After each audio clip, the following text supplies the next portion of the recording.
Good morning on this Tuesday morning, June the 2nd. We keep flying through the year. I feel like we are flying through 2020, kind of like a sleep mode. It feels like the year's just kind of whipping by me without really catching most of it. You know, maybe we need to put 2020 in the waste paper basket, move on to 2021 so we could just pretend like this is next year already.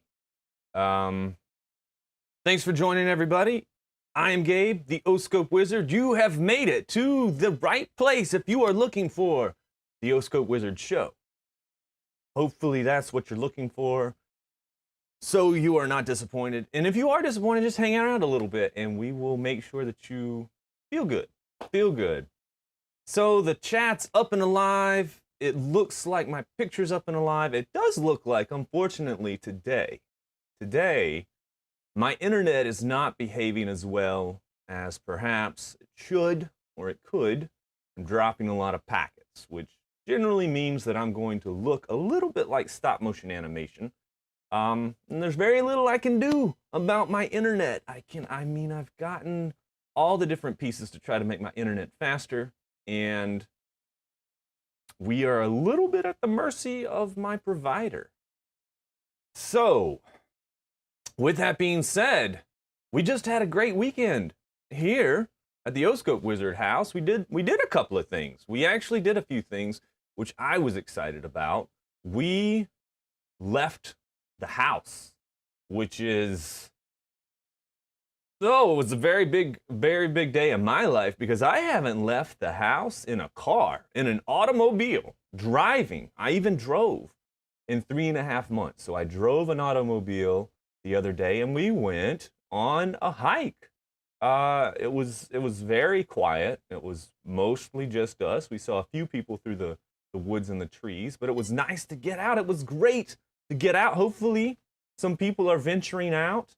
I would say by the roadways around my house that lots of people are venturing out. But we did get out. We saw, let's see if I can advance slides. There we go. We saw a creek. We jumped across rocks. It was like we were in nature. It was a big day. It was a good day. I felt good about it. And then we came home. I'm not much of a gardener, but I do enjoy cutting my grass. Came home to this. I was so excited. I always love it. We've gotten Yard of the Month a few times in the past, and it's always a big day. I'm very excited. I love it. I just kind of hang around the sign in the front yard, you know, just in case people walk by. And we could talk about how awesome my yard is for like 10 or 15, 20, 45, 2 hours. However long they've got, I could probably talk about it.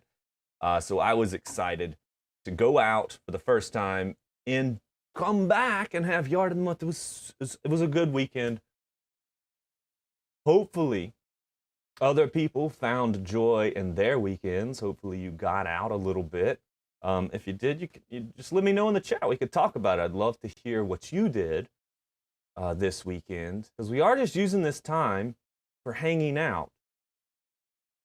One thing I just noticed, now this is a little bit funny. So when we drove, a lot of times I have my timer stuck to the back of my car. It's a magnetic timer, and I use it for running or shooting or whatever activities outside. Because I'm an engineer and I just can't help but want to measure things. That is ingrained in my construct. I can't shake it, this need to measure things. It's the same reason why I wear this fitness tracker and I keep track of how long I sleep. I don't know. It's not like it matters. As long as I sleep enough, I feel good. And that number is about 8.5 hours. 8.5, in case you're curious, for me. But I always measure it. So I had the timer stuck on the back of the car. The timer made the trip all the way across town to this nature trail. And I didn't notice it until I came all the way back and realized that, yeah, I had a timer on the back of the car. That's how long it's been for me to be in a car out in the wild.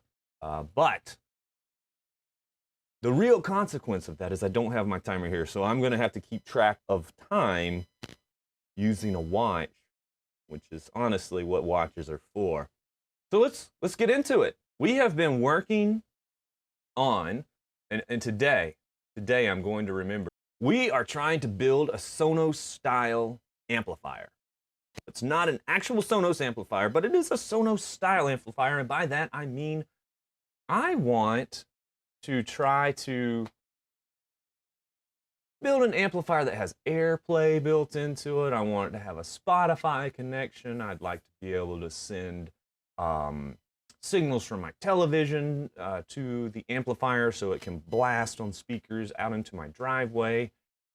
And today we are going to test some power supplies I bought off of eBay, a 12-volt power supply and a 24-volt power supply, and we are going to let them duke it out.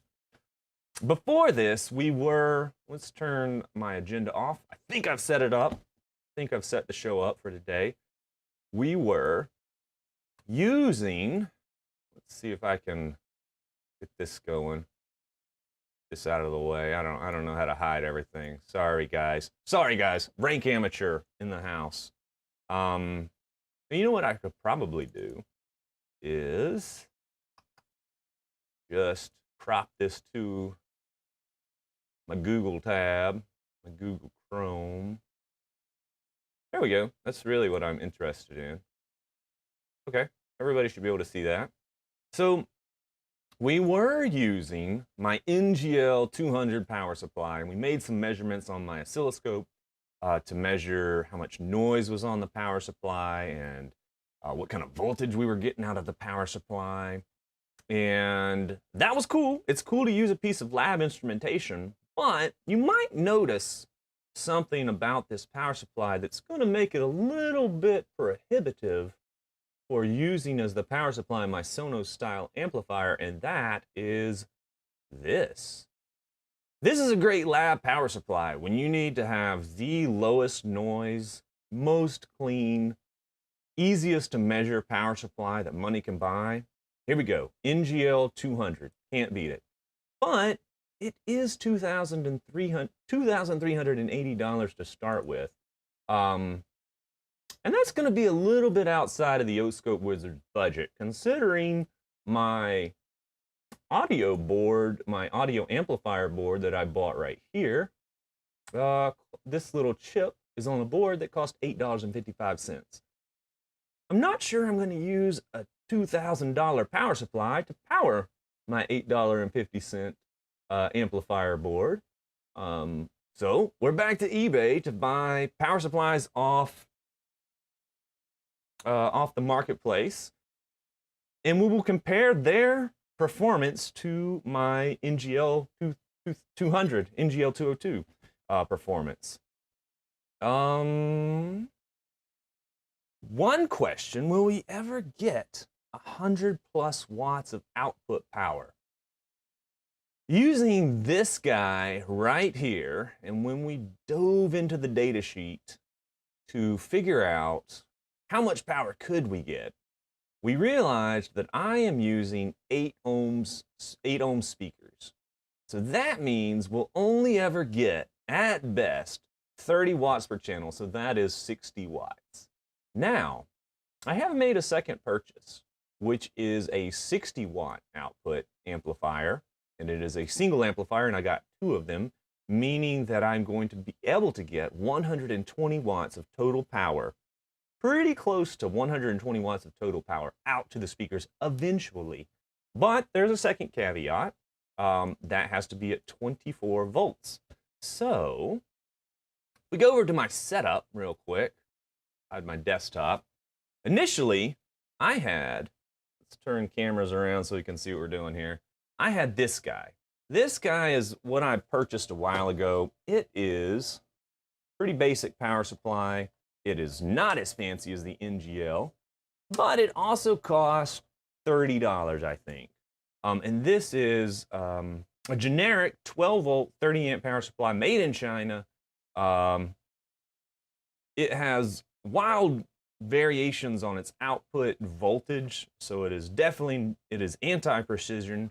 And it is so generic, when I tried to look up this model number, the S360-12, the closest thing that I could find was this guy, this Meanwell NES 350-12, or this Xyltech S360.12. One thing that I noticed when I was looking at these two power supplies is this guy right here, this Xyltech power supply, looks an awful lot like this Meanwell power supply, and I suspect that there's one company in China making these 12-volt supplies, and everybody's slapping their names on it. But this supply that I have, this 12-volt supply, 84% efficiency. That's pretty good. That's not bad. But if we remember the data sheet for my amplifier, I needed 24 volts. This guy is 12 volts. So we're going to check it out. We're going to measure it. We're going to look at it. But ultimately, I'm going to need a little bit more voltage. And that led me down the path of this power supply, this Astrodyne. Let's go over here and take a look at it. This power supply, I got another power supply. If we back up a little bit, we can see this guy. It's all wired up and ready to roll. It is a 24-volt power supply. 24 volt. Let's see if we can get this close enough to actually see. 24 volts, 12.5 amps. So this is kind of a beast power supply. This has got plenty of power. What is 24 times 12? 24 times 10, 240 watts.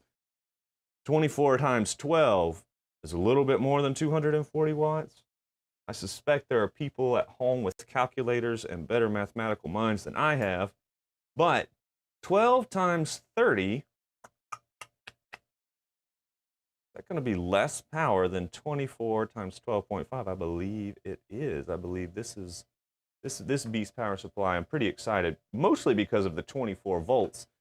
Because when we looked at the data sheet for my amplifier, it needed 24 volts to get its peak output power to the speakers. But that's to come. So we're going to get to that bigger power supply. First of all, let's measure this 12-volt power supply, because that is initially what we were going to make my amplifier out of, what I was going to make my amplifier out of. I have this power supply coming out of the power supply, two banana jacks to make my life a lot easier, and potentially a little bit safer than having a bunch of wires swinging around that could bite me. And I'm going to measure the voltage of this power supply a couple of different ways. One of the ways I'm doing it is just with this little multimeter that I have, this HMC, what is this? HMC 8012 multimeter, measuring DC voltage over there. And of course, we're going to measure it on my RTO 2044. And I'm using my power rail probe with my probe holder. Got to use your probe holder, guys. And then for the output, on my speaker output, I'm still using this giant, huge, honking ZHD 1600 volt power supply or probe, but I'm going to crank down the bandwidth limit, crank down the voltage range to 150 volts, and make some measurements. So I'm going to go in tight on the multimeter, because that's going to be the most exciting thing initially. I'm also going to plug my phone in so that I can make noise on my amplifier eventually, and we can look at what the outputs look like when they're playing sound. And I think, oh, here we go, 24 volts times 12.5, 300 watts. Okay, 360 watts is what this 12-volt power supply is. My 24-volt power supply will be 300 watts. Whew. You know what? They're both way more than 120 watts, which is my absolute maximum output power for my amplifier eventually. But let me plug in my generic Chinese 12-volt power supply here and attempt to not shock myself. Oh, there we go. We're on. One thing to note, let's see if I can move wires and cables around to give let's see if I can do that, give my camera a little bit more leeway. Can I? Can I? Come on, camera. Wake up, camera. Give me more leeway. I got plenty of slack here. There we go. What are we looking like? Okay. On this power supply down here is a little screw. This is how you adjust the output voltage. So right now I'm measuring on my multimeter 14.7 volts. Now the NGL was using 12 volts. So we can adjust the voltage levels so those match. But honestly, on the power supply, especially when it's not over 24 volts, I just want the most voltage that I can get possible. So I'm going to leave it kind of overvolted at 14.78 volts. And we're going to move over to the oscilloscope and make some real measurements.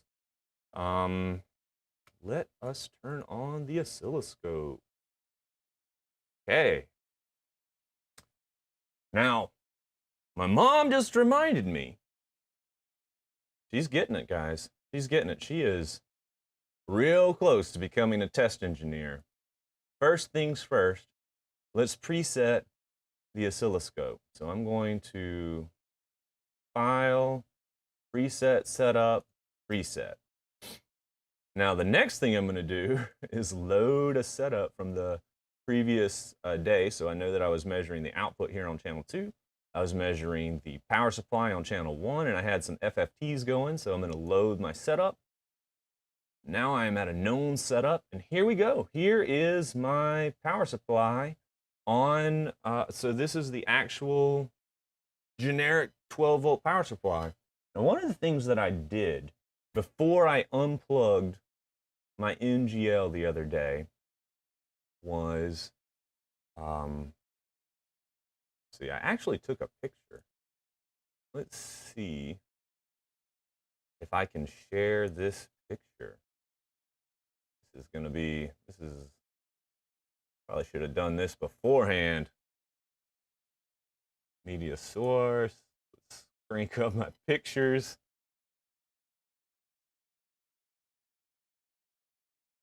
See if I can find it. Hold on. Hold on. I think I can do it. Turn this back on. All right, so here is the picture that I took the other day. Let's make it nice and big so you can see what we're doing. One of the things that I can see is how much noise I had. So I can see that this goes from 11.7 to 12.29 volts for noise, and I was at 100 millivolts per division. So what is the noise there? 12.29 to 11.79. What's the math on that?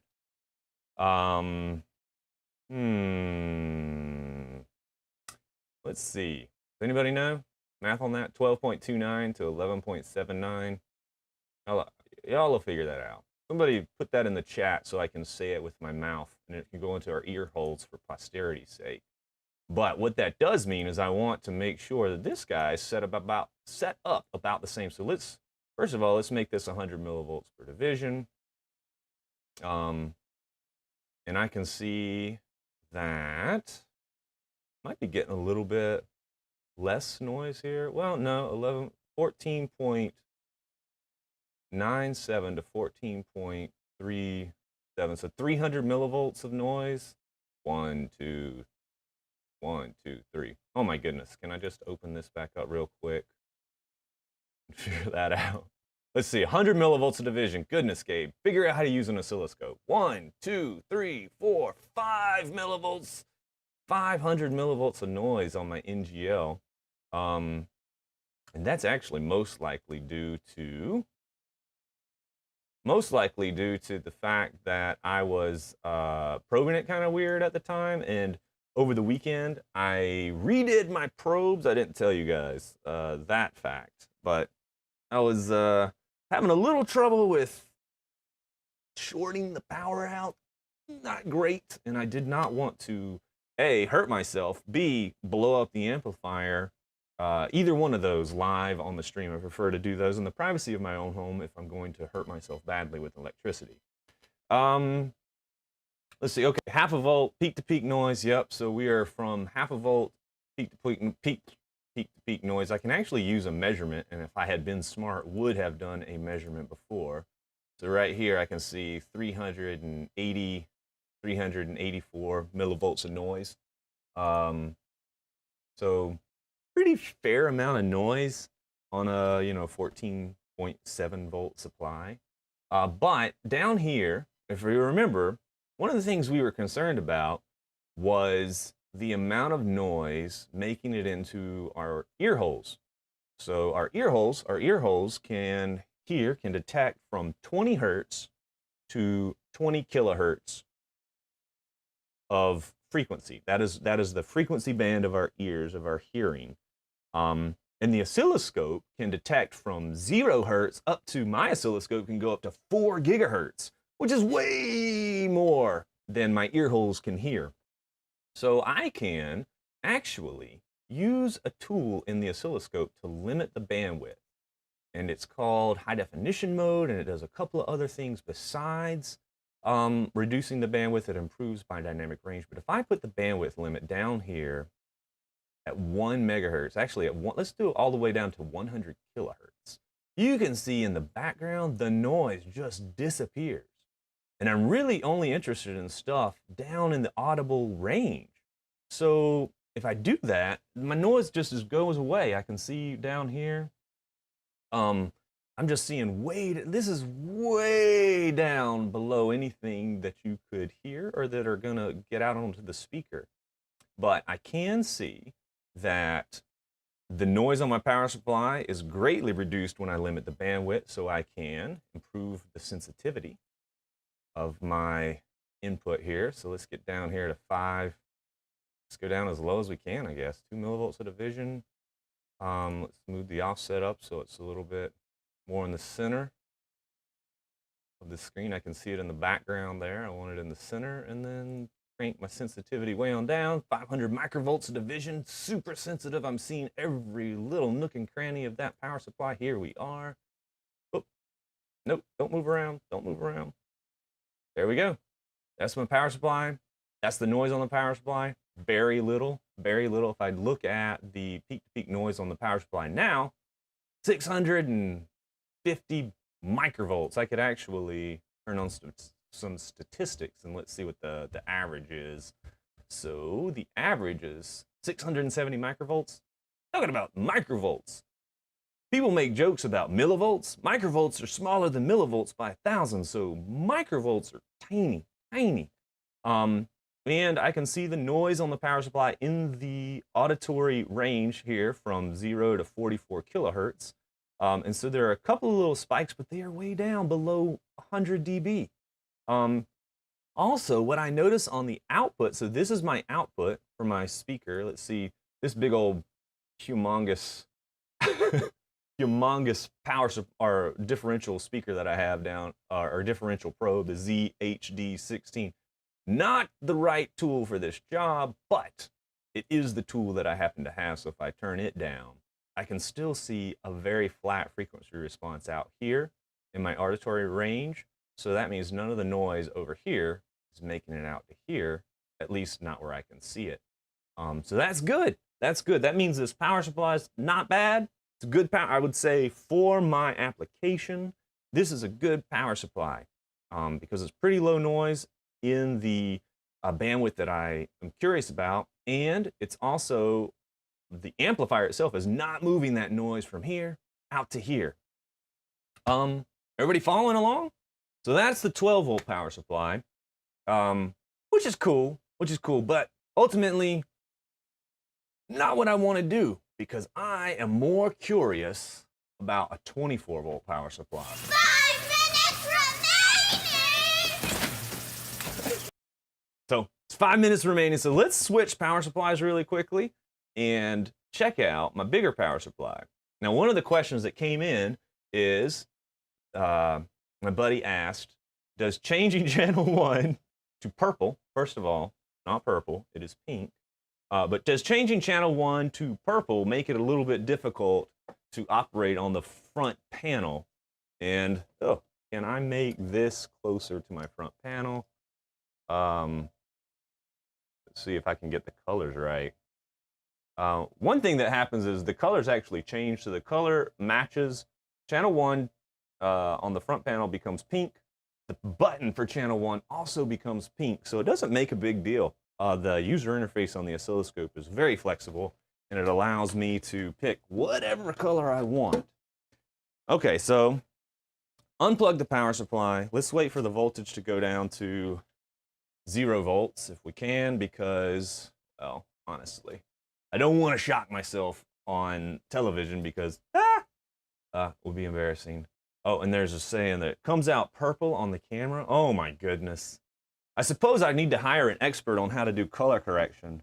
And also, my poor little webcam, he's just struggling. He's on the struggle bus in general, just to get a picture out. So here is my, even less expensive than the 12-volt power supply. This is my $10 24-volt power supply. This guy right here is weird because it's missing the top. It came without a top. I think from the pictures, it's generally supposed to have a top, but it does not have a top. It arrived topless. It also, when I cut the end of my power cord off to wire it up, the power cord has super weird colors, so I had to do some work with my multimeter to figure out what was hot, what was neutral, and what was ground. Because in this power cable, ground was white. Is that weird? Felt like a weird color choice for ground. Oh, before I plug it in, let's make all my connections to my power supply. It's my mom. Don't want to have her watch me shock myself. That would be awful. I also don't want anybody else to see me shock myself, but definitely don't want to see my mom, have my mom see it. Okay, power, feeling good. Got some power. We have 24 volts according to my multimeter here. Let's get a little lower so I can see 24 volts. On the multimeter, that's good. That's a good sign. Whew.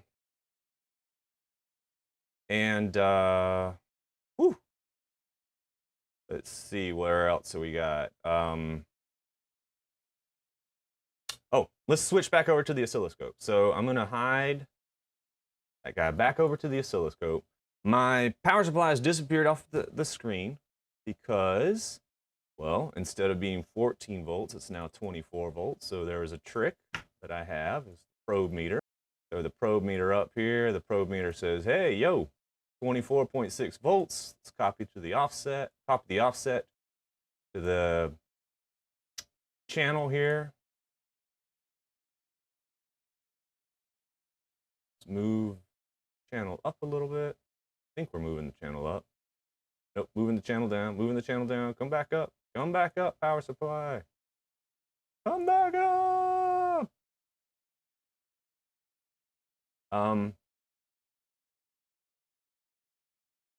Goodness. I might need to, let me just grab this, having trouble with the mouse here. There we go. Here we go. Much better, much better. So this is my 24-volt power supply. And then for my trigger, let's just find the level. Should easily find the level. There we go. Now we're triggering on my power supply. Woo! This power supply has some kind of weird spike right here. Way different. One other thing you'll notice is the peak-to-peak noise on this power supply. Before it was 650 microvolts, and now it's up to 2.5 millivolts, so it's a noisier power supply.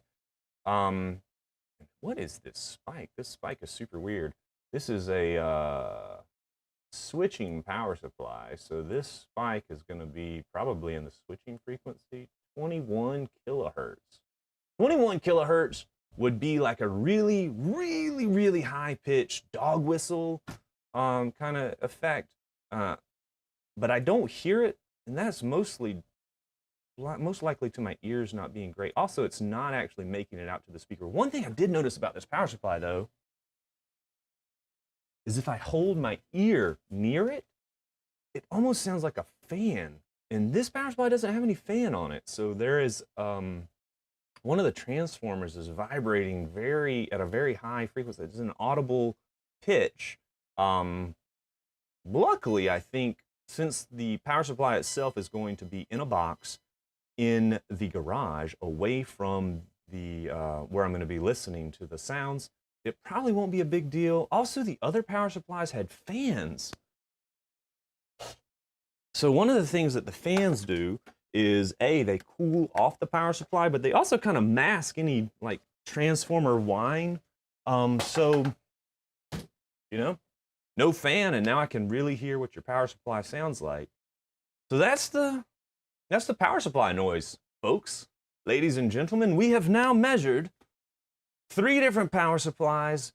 We are going to use this power supply that's on the desk right now. We're going to use this animal right here, my 24-volt power supply right here, generic power, actually not generic, Astrodyne power supply to power the speakers, because it is going to get the most power out to my 8-ohm speakers. 12 volts wasn't enough. 24 volts is plenty of volts, and it has 12.5 amps, which should be plenty of current for my power. Next time on the OscopeWizard, we're actually going to do some Bodie plot measurements. We are going to sweep the audio input of my amplifier and measure the speaker output and figure out how flat is my amplifier. I don't want my amplifier to color my noise, meaning I don't want it to make the treble higher. I don't want it to make the bass higher. Actually, I would like it to make the bass higher, but that's a horse of a different color. I want to measure the response of my amplifier, and that's what we're going to do next time on the OscopeWizard. Thank you guys so much for watching. Do I have anything in the, let's see, in the chat? Let's see.